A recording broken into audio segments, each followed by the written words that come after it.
Welcome to your sculptural demonstration at Canadian Online High School, Grade 12 Art. I'm Ms. Haddon. We're going to be looking at mosaic art. The introduction to the unit has already showed you PowerPoint art history slides about early mosaic art in the ancient art of Mesopotamia temples and palaces in Crete. Dating back over 4,000 years, we can trace the art of mosaic too. And in early Greek samples, you often saw a lot of mythology and symbolism.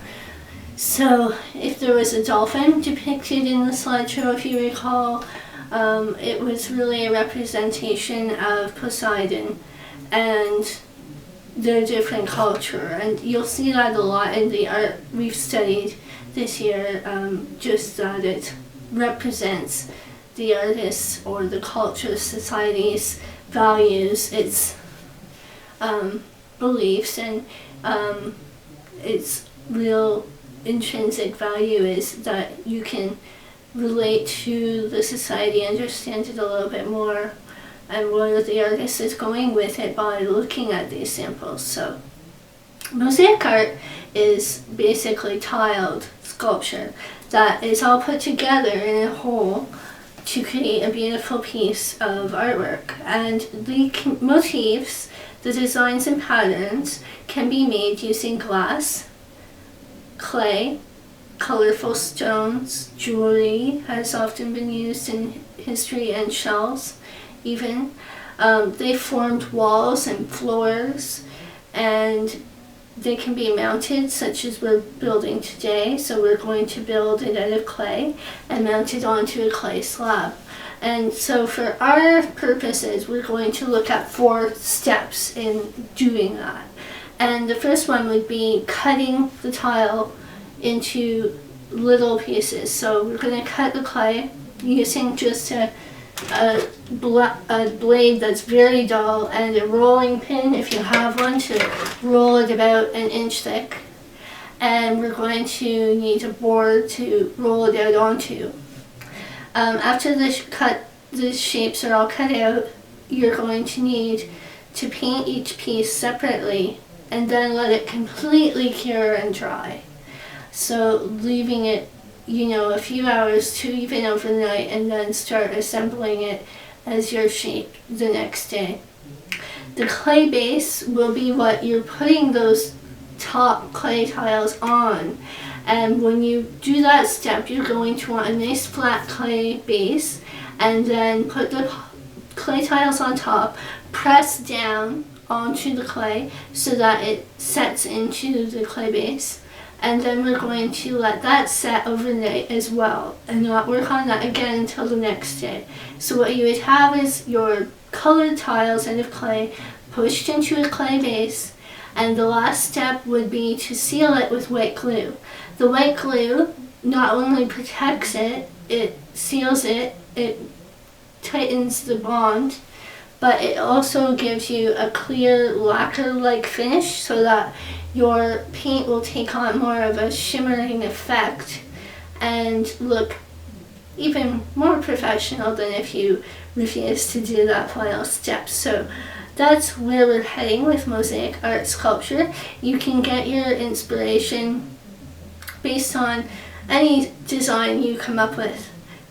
Sometimes you may want to look back at that PowerPoint art history slideshow and get an idea of how people use clay tiles to create beautiful designs and represent their culture. Now, what I've came up with, what I'm going to work on personally, is by using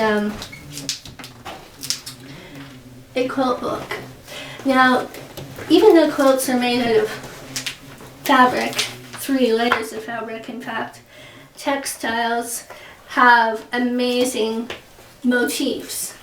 And for the purpose of building out of squares or different types of little tiny pieces and creating a whole, the idea is very similar in mosaic art to what a different quilt block would be made out of. So if I look through these patterns, they're hundreds of years old, and there's hundreds and thousands of them even. And the reality is, sometimes we can trace who did the pattern, like an Amish quilt or a different group responsible, but we really don't have an artist name that necessarily invented the pattern. And also, since they have been reproduced for hundreds of years, these are not copyrighted. That's why people rapidly reproduce quilts out of their own textures and their own color designs, but using a historical pattern all the time, because it's a really rapid way to find incredible designs. And so that's not what I'm asking you to do for sure. I mean, if you really liked the dolphins and you want to stick with that, or if you liked some of the other artwork we've looked at in the art history, and or you have an idea of your own, by all means do what comes to you naturally and create your own mosaic out of it. But for my purposes today, my sample I'm going to build, I'm going to use a favorite quilt block and create my mosaic tile based on design of a quilt. So I've zoomed right in on the work surface so that we can have a look at the clay. It's soft-drying air clay. Here's a sample of a tile that I previously made of clay, and then the base layer you might want a little bit thicker, maybe ½ an inch, and then you can push the hardened tiles that you form and pre-paint into the soft tile. So let's have a look at the clay. Now, if you have a rolling pin, that would be really handy to do the actual measuring of just how thick you want the surface. And you definitely need a cutting instrument of some type. There's also, if you don't want a knife like a dull knife, you can sometimes find a wooden one in art stores that would do the similar thing. So I'm just going to show you the modeling clay bag, just so you're purchasing a self-hardening clay at the store when you do this assignment. So this is fairly soft stuff when it's fresh out of the bag. And what I'm going to start off right away is I could either roll this really thick piece into a narrow piece using a roller, or if I can get my knife through it, I can start by just trimming it in half so that I actually don't have as much rolling work, and hopefully evenly cut through the clay right down to the base here.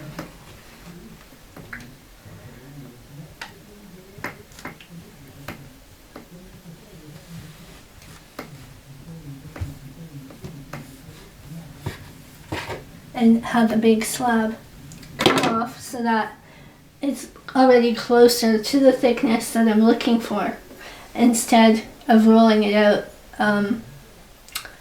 a huge piece and working down. Now I still have to work the clay to some degree. I need to knead it sort of like bread, work it. I'm going to want to flip it a few times to get the air bubbles out. So I'm just applying some pressure on it to form it the way I want the clay. If you can see, it got some indentation marks in it right now. And I'll use my rolling pin, or in my case I found a substitute for a rolling pin because I didn't have one, which is just a tube that's heavy, but maybe you have a plastic cup or anything that will roll, because you do need a nice smooth surface, and that's your goal in this stage for both the pieces that you're going to cut at a tile and the base. You need a nice flat surface that is evenly rolled out the same thickness all the way through. Now, once it's rolled out, it's just like a cookie cutter. I mean, if you had something to cut out perfect shapes, you could do it that way. Or create your own, which is more creative. And just slice through the clay, remove what you need to remove.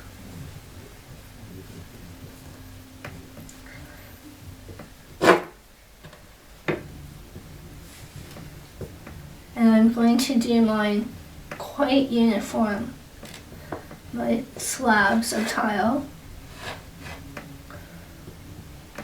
And I'm just going to do mine in basic squares, and then those squares, when I assemble them, will take on the design motif that I want to reproduce.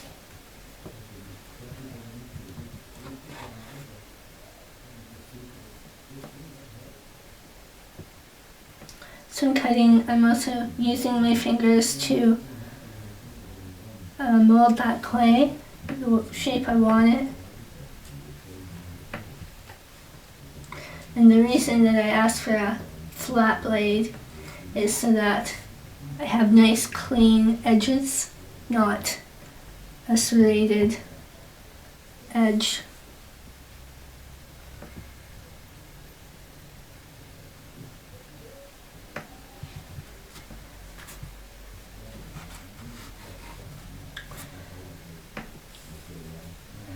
And then I'm going to line up my edges and cut the 4 segments at once so that I'm getting a uniform square, although you don't necessarily have to do them that way. You may want to vary the size and the shapes. You can cut triangles and any shape that you want to reassemble, really. It's all up to your creativity. So typically at this stage, I have some little motif squares cut. I'm going to let them cure before I paint them. They need to harden, the air needs to get through that clay. But the clay that you're using as a base, reseal it now if you're not putting this in here right away, because the moisture will come out of that base as well the same day. And if you're not ready to put them into it and push down yet, reseal it in your bag. Make sure it's airtight so that you don't have to go buy more clay. I'm shaping my clay base now, and I'm just forming the base that the hardened tiles that are now hardened are going to go into. Now, if you haven't painted them before, you don't need to do it before you push them down. But to be honest, it's easier if these are already painted, because once they're in here, then you'd have to be very good with a brush not to get the paint past the edge of your square, because you want the base to show through as you grout. Because in some cases, when you're using mosaic art tiling, people would have used concrete, grout, different types of bases, but it's much easier for us at this beginning stage to make ours solely out of clay, top to bottom, and to use that you need to have pliable clay to push these into, and the base is going to come to the surface and be that background a different color than these tiles, so that they separate and it isn't just an exercise of pushing something into a base that would be the same color. I mean, it wouldn't make any sense to do it that way. So definitely you want that nice and flat. So roll, push. Also you want this the same thickness throughout. So you may need to roll it out a few times, flip it out around, get the air bubbles out of it.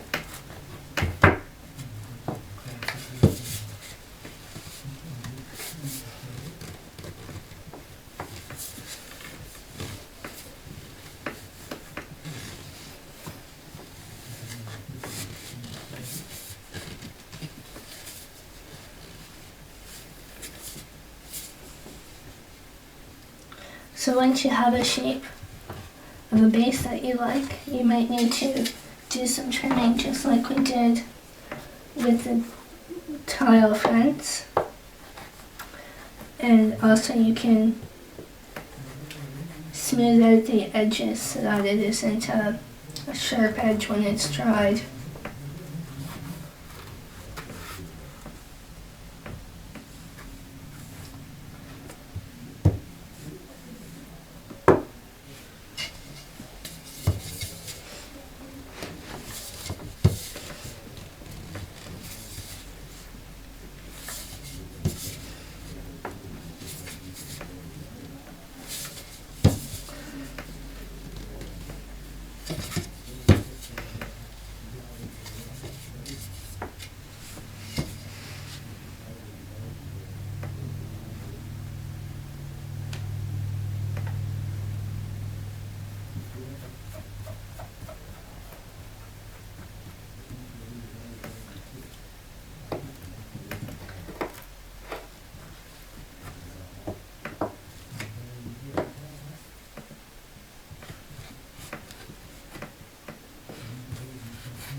And you use clay.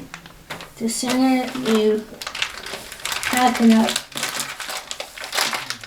the better, because then it will retain some moisture in it.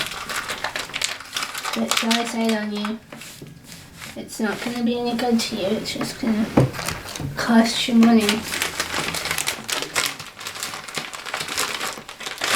And so I always put mine in a Ziploc bag when I'm done with it. And I also double bag it. If I can keep that air from reaching it, the better. A pail sometimes works if it's sealed from the air.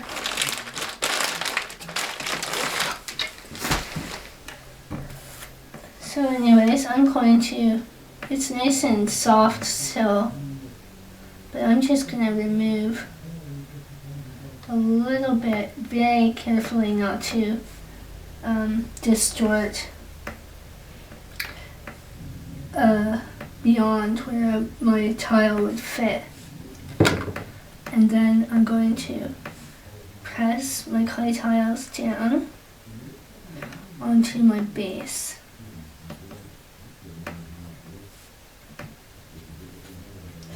And when it's soft and pliable, it's quite easy to do.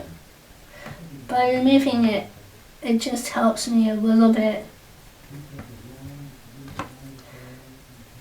to pre-plan where I want those shapes, and it removes a little bit of that surface.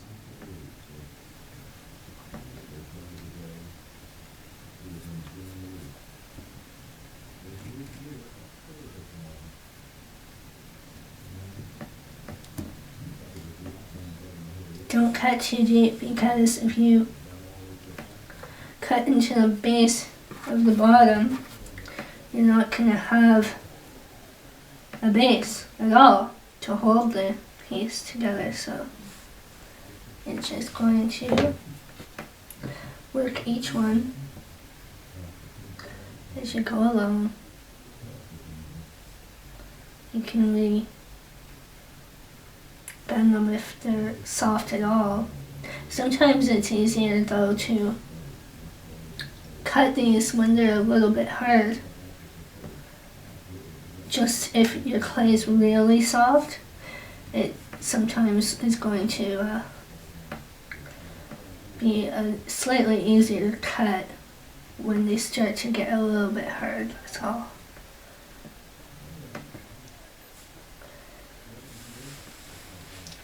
So space-wise, I'm thinking I have about enough room for 3 across, the way I've done mine, but yours could be different and should be different.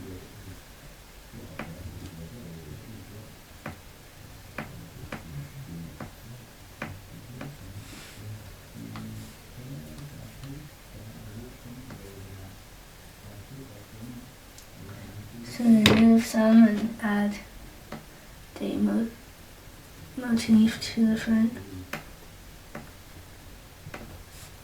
clay tile, and you push it down.